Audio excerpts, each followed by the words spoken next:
Hey, everybody. Welcome to this week's episode of the Silent Pump Podcast with your host, Travis and Henny. Travis, you're back from your extensive vacation in Bora Bora, I hear. Yeah, 2 weeks off. For those listening, this is the fourth time we've done this, I think. So, the Bora Bora joke 4 times in a row, not so great. First time was good. But yeah, so 2 weeks off, but I'm ready to go. I'm ready for action today. Sweet. We're going to burn through the stickers really fast because I got a couple. The first one goes to our Ithaca College Bombers for winning the Cortica Jug this past weekend. Biggest little game in America. Um, and they also got screwed out of the playoffs again. This is a common history for us because back when Henny and I played, we got screwed out of the playoffs too. So explain what happened quickly in this scenario and explain what complete bullshit So it is. multiple 8-2 records, head to head, Ithaca wins, and the other team goes to the playoffs. Yeah, I think it was because they won the national championship last year, or no? Well, they have something when I looked online, it's called MPI. I'm sure it's like the um, strength of schedule or something. I mean, the league that we're now in is not very good. The league they play in is not that good. I don't even know where they play anymore, Cortland. Empire 8, right? Or no, we were in the No, Empire 8. No. no, we used to be, and now we're in the something else that's even worse than the Empire 8. Okay, then they're in the Empire 8 for sure then. And Okay, the teams they play are terrible. So, yeah. Um, And then also on that shoulder is my 2013 Concordia University Wisconsin Conference Championship ring. And they just won another conference championship, first time since 2013 this past weekend. And they're actually going to the playoffs. Shout out to them, sticker. And then the last sticker goes to Mother Nature. You're a farm boy. You probably had to deal with dead animals. I'm not good with dead animals. We have a beagle. Beagles are hunting dogs. And I was on a walk today. We've got leaves out in the neighborhood. He loves leaves. He likes getting stinky. I'm paying attention to him and the leaves. All of a sudden, he darts behind me. Apparently, there was a bit of a rabbit carcass in the street, and he had it in his mouth, and it was very hard to get out of. I want to know what left the rabbit carcass. Those are pretty tasty for animals. I'm not sure how it got forgotten, but Maybe it was it's full. maybe it was, well, animals like that, they don't get full. They have an amazing capacity because they don't know the next rabbit that's dumb enough to come along for them to catch him. But yeah, it's sorry about that. That's okay. It's a funny story. What's the gasser? Oh, RFK. Yeah. God, it's so funny how popular he got in some of the circles that I run in because as a physical therapist, like the food pyramid and general stuff that you get taught about nutrition is complete crap. Nutrition is the hardest thing to study in the history of humanity. It's just so hard to study, and it'll take a whole podcast to explain that. So I try not to give people like nutrition people a hard time. But he was kind of more on the front of, hey, we got to move away from the way we've been doing things traditionally with nutrition in terms of like fat is bad and all this other stuff. But my Lord, every time that guy gets in front of a congressional hearing, he looks like the most unqualified person that has ever been in charge of anything, including like a effing 7-Eleven. He's so woefully unprepared for and knows nothing. Asked direct questions about what his job is supposed to be. AOC like lit him on fire this week. And he looked like he walked in the meeting like hungover and had no idea what was going to happen. He had no answers for the very large budgetary things that he should be exactly on top of. I don't think he's going to work. I don't think he's going to work. That's the only thing I can Well, he come up went to work. First of all, I didn't see any of those, and I'm going to have to um, look that up and watch it. But the last time I saw him on TV, he was pulling a George Costanza running out of the room. Yeah. with. So of all people, my wife defended him when we watched it and said, maybe he was going to get somebody to help, but good Lord, in that position, like you should at least know CPR for Christ's sake. Like, and I'm not convinced that's what was happening. I think he just wanted to get out of the room because it made him Yeah. uncomfortable. Yeah. He's like, I'm gone. Okay. And you mentioned some stuff about like nutrition and whatnot. Our comment of the week from last week, we're going to talk about at the end of the podcast, has to do with that. So that's a good tie-in to that. Um, Reminder for everybody to rate, review, subscribe wherever you're watching this. Topic number one, mentalists. Is this the Have guy you ever? like, that goes to all the NFL camps and does the crazy stuff, like pulls people's like pin number, like ATM pin numbers and crap? How is this possible? How is this a thing? Well, that's why I brought it up because I've watched those things and it is mind blowing. And then maybe a month or so ago, or 2 or 3 weeks ago, we were in Chicago for a cheer thing, and we spent the night. And we went out to dinner, and one of the things that the restaurant had was a magician. And my wife had been at the restaurant years ago with work, and she's like, "Oh, it's fun," and so we'll get the magician to our table. Well, it was a different magician, and this guy was a mentalist. Wow. And he did the exact same thing as I think Oz is the guy's name, the mentalist that's like what you're talking about. Yeah. It was freaky. This is like a learned skill. You can actually like do. Well, yeah, and he actually talked to us a little bit at the end. I don't know how you learn this, and I don't know how you like drill down, but that's what he was. And I've heard that Oz guy talk about that as well. Like it's facial expressions, it's like process of elimination, but how you get to like an exact number, I don't I don't know. I watched him do one on a talk show about this guy's granddaughter, and he had this thing already in an envelope and pulled it out. You like, I'm just waiting for the day where it comes out that they just fed this guy all this information, and everybody was in on a big joke. You'd have an easier time convincing me that Santa Claus is going to come down my chimney than that guy is actually doing that. I can't. You've never heard of this person that I was at sitting at a dinner table in Chicago at a restaurant, and he did all of that right in front of us. Oh my God, I can't believe that. It's crazy. It was bizarre. All right, so if we have any mentalists, give us a heads up on what that is. Do you know what topic two? Do you know what a gambling beard is? I know, I don't. I saw you sent me some notes, and it still didn't make sense. Okay, so we talked, I think you and I a little bit ago, maybe not on the podcast, but about the guy that basically won the most money ever betting NBA basketball. Harala Bob, isn't that his name? I forget. Bob, I think, is his first name. Okay, his nickname is Harala Bob. I've talked to you 3 times about this. This is the first time I actually remembered his name. So go ahead. That's how our brains work. Yeah. Well, these guys, but there's others like him, are so good at gambling, and these online betting places are so despicable. Like the minute that they sense that somebody's winning too much, they just kick you off the platform. They can. It's a publicly traded, or it's a private company. So in a private company, you can really do whatever you want. So you can choose to not serve somebody if you don't want to. Right. And so what a gambling beard is a guy like that calls some numbskull like Oh you yeah. or me and says, "Here, I'm gonna front you X amount of money. You start making these bets." Yep. And the really interesting part is they make sure that their beards like lose just enough to kind of make sure, because sometimes they'll cut them off after like 2 or 3 days or whatever, Ooh. if you win too much and too consistently. But the Bob guy that you were talking about, how do you say his? Harala Bob, I believe. Say it one more time. Harala Bob. Bob. That Yeah. is a fantastic nickname. One of his beards, because he was all in Vegas, he does some other gamblings and whatnot. Yeah. But one of his beards was Floyd Mayweather. That's a great beard because I've heard he's pretty bad at gambling in general.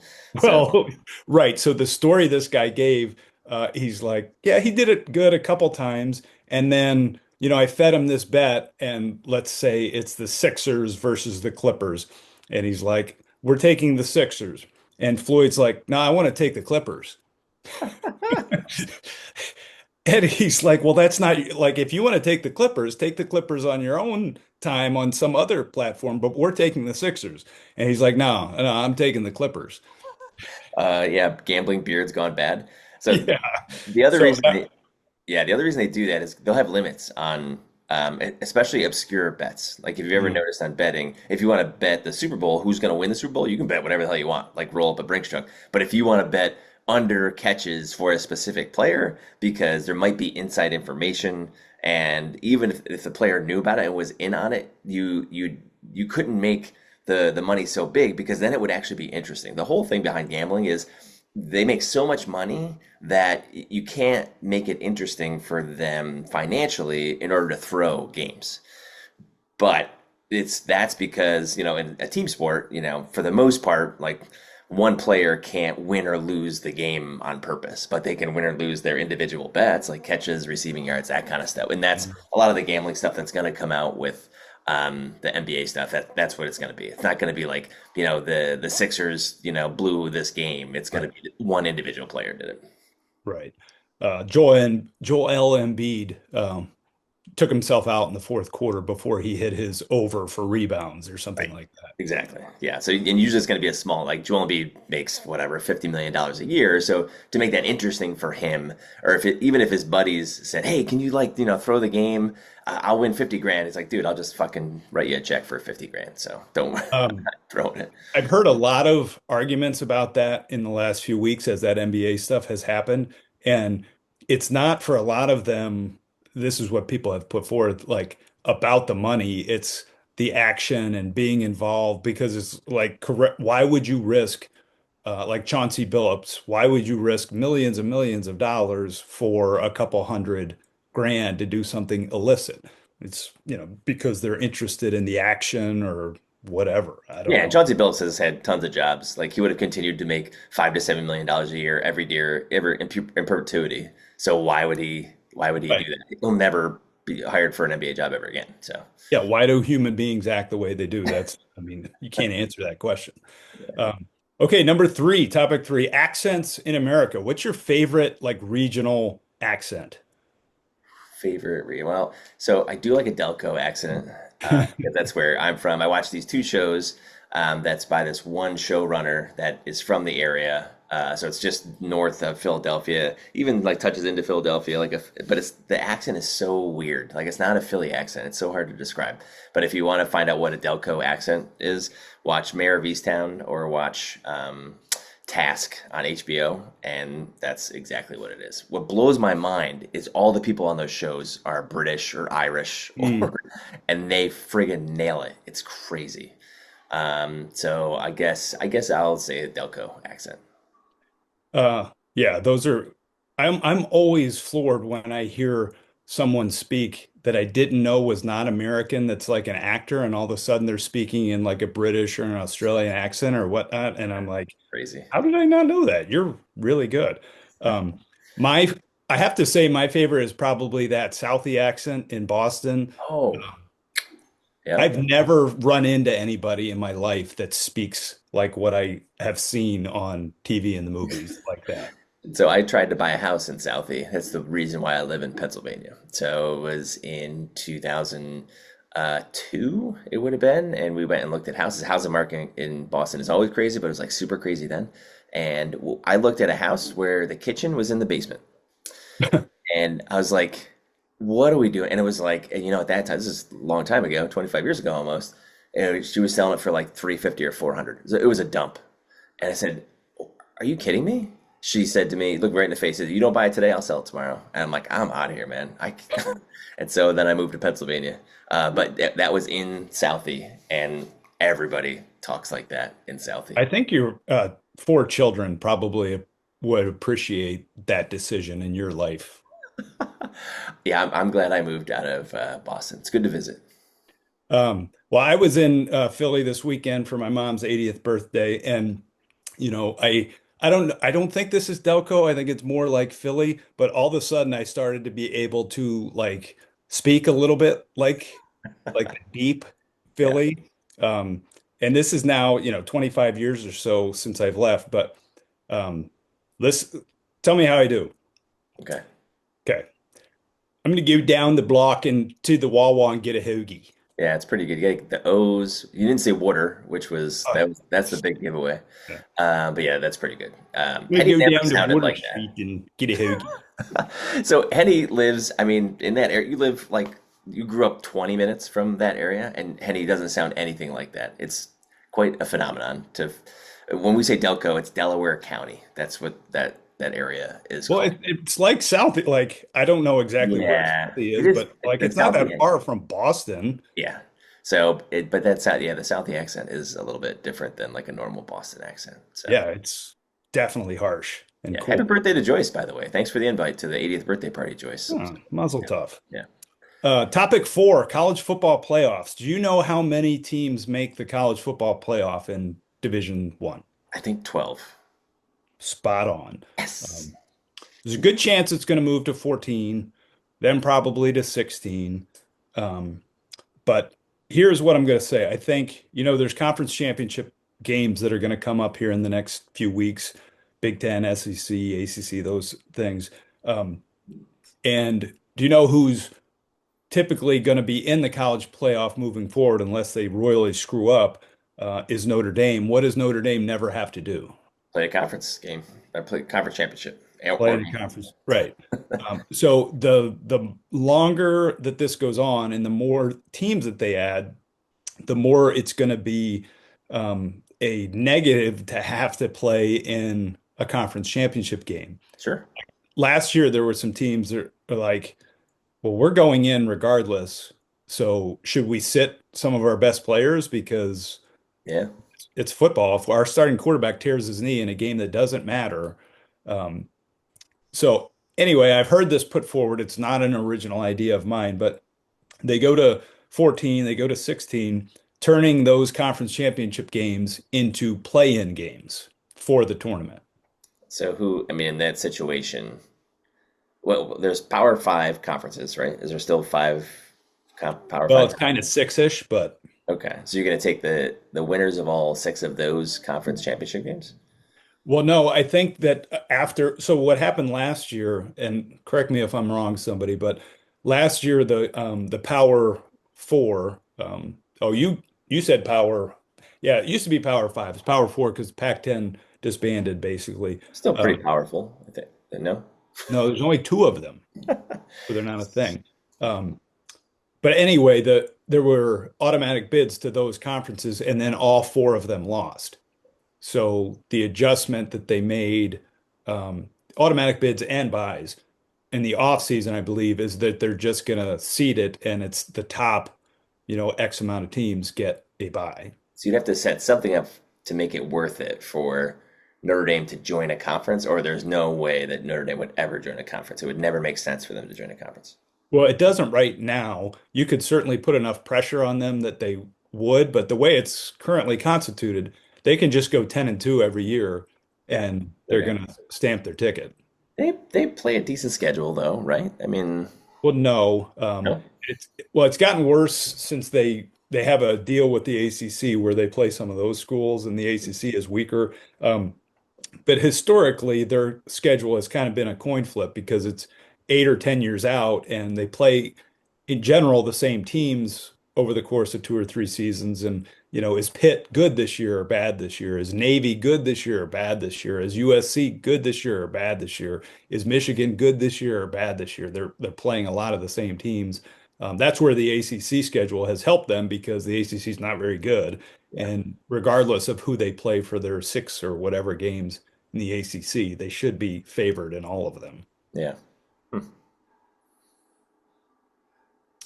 Good idea, bad idea, playing game. I like it just because I like things decided on the field. So yeah, I would definitely do a plan. And you shouldn't be penalized for being good enough to get it. Look, the problem is you can get in a conference championship game, lose the game, not make the playoff, whereas somebody like Notre Dame doesn't have to play in the game and they're just in. Yeah. That's the argument. Okay, comment of last week. Jason and I, shout out to Jason, thanks for helping us last week, spoke a little bit about vegan food. Do you guys eat vegan very much in your household? Well, I saw that clip and I was a little, I should watch the whole interview, but vegan Yeah, you food should. is vegan food. I mean, what is vegan food? Vegan food is just absence of, depending on what kind of vegan you are, absence of animal product. Animal product, yeah. Right. So lettuce is a vegan food. Well, we were talking about it in the globe, not like specific. Is this food gluten or vegan? Is this food gluten? Why do I keep conflating vegan with gluten? Uh, We were talking about vegan food, like eating it as a meal, Do you ever make a point to serve your family a completely vegan meal? No, never. All right. So before I get to our comment, in 30 seconds or less, tell us why. Why? I think I actually tried it for a little while, and I didn't see any positive effects. Maybe I didn't try it long enough. Someone would have to tell me. It is just so hard to get enough protein from plant products. You can do it, but man, you're eating a lot of beans. And if people do that for like religious reasons or for like humane reasons, then that becomes like, oh, okay, that's a different conversation. Then if someone's saying, I'm doing this to be healthy, I have some problems with that. That Jason and I hit on the protein thing last week as well. Our comment came from Maria McGuire, and her question or her comment, and I'll follow it up with a question for you, was she said on the topic of protein and diets, because we had spoken about protein, which you just mentioned, is she said, I've been doing a deep dive into the research that supposedly shows saturated fat to be harmful. So I wanted to ask you, what is your take on, so we talked about protein, what's your take on saturated fat? Saturated fat from garbage sources is harmful. High. Explain what a few garbage sources might be. Oh, it's just, I mean, anything that's processed, so processed meats are not great. Anything that is like commercially farmed, like your non-organic type stuff, which becomes difficult because not everybody can afford that, so it becomes an economic issue. But even if you did eat large amounts of saturated fat from sources that are not great, I don't think those negatives would outweigh the positives of getting enough protein, especially as you age. There's there's really important times in if you want to develop a strong and resilient body that you want to have really good nutrition. Um, from 0 to 20 is probably the biggest one. And then you can kind of get away with kind of not the best decisions in between like 20 and 60. But then, yeah, I mean, even like your 50s, in your 50s, you're really preparing for how well you're going to age when you're 80 or 90 or however long you want to live. And a lot of that has to do with developing muscle and protein consumption because it's hard to do that without ingesting enough protein. So yeah, it's gonna be hard. Now, genetics can are amazing. So people that have amazing genetics can do the opposite of what I said and be fine, and do exactly what I said and be terrible. So that's my Those are way the of, people they interview, and they're like, "Yeah, I had 3 cigarettes and a Pop Tart for dinner every night until I was 100, and then I died." So that's the key to living well is 3 cigarettes and a Pop Tart. right. So there's people that can do that. My dad tells me the story about smoking, and my dad smoking was very popular as when your parents were like everybody smoked, and he just never did. So, and I'm glad he didn't, because it's one of the worst things you can do to your body. But he tells the story of, yeah, as a farmer lived up the road of me, he died. He smoked every day of his life, and he died when he was like 95. So, some people can get away with it, and some people die of secondhand smoke that never smoked a cigarette in their life. So, Right. I'm not sure where we were going with it, but thoughts on vegan diets. It's if you're doing it for health reasons, then we should have a conversation. If you're doing it for religious or moral reasons, then it's a trade-off. Yeah, the well, getting back to Maria and her comment, saturated fat, what it that reminded me of is just all the things that have come across that are bad for you in the past 40 years that actually are not, butter and saturated fat and all those things that you actually really need um, aren't necessarily bad for you.